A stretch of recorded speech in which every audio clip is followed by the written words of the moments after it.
Thomas and Mr. Percival were waiting at the transfer yards, and so were the coal cars.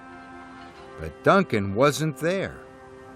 Mr. Percival was worried. Now Madge took Duncan to the top of a hill. "What are we doing up here?" Duncan puffed. "You'll see," smiled Madge. Then they raced down the hill. Madge slid around corners and skidded over bumps. "Hooray!" Duncan laughed. But halfway down the hill, there was a very sharp turn, and the road was very icy. "Watch out!" puffed Duncan. "Oh no!" gasped Madge. She braked hard, but it was too late.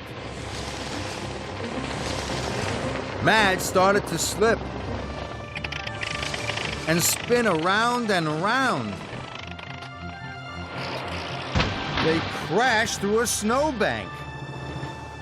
"Bust me boiler!" cried Duncan.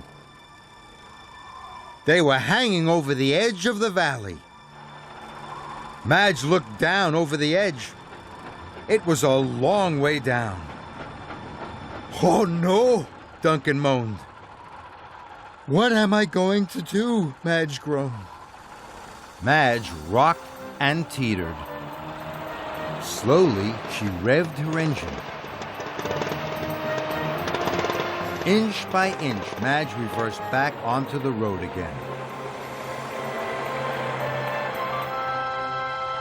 "Phew, that was close," Duncan chuffed. Madge set off for the transfer yards. But on the way, she saw another very bumpy and very slippery road. "That looks like fun," Duncan puffed excitedly. "We're late," called Madge. "I have to get you to the transfer yards to help Thomas." So Madge drove on.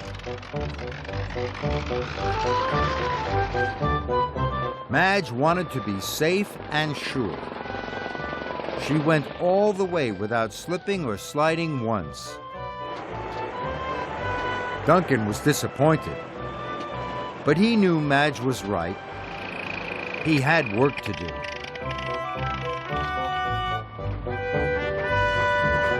Soon, Duncan was back on the rails. He shunted the freight cars quickly into place. The workmen transferred all the coal into Thomas's freight cars. "Thank you, Duncan," tooted Thomas. And he chuffed away.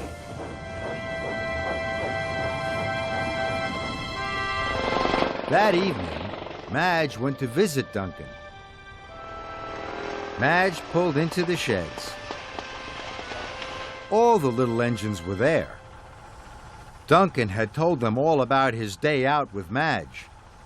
"Thank you for a grand time," puffed Duncan. "The roads really are as much fun as the rails." "I'm glad you had fun," said Madge. And just for fun, Madge spun her wheels and sprayed some snow all over the little engines.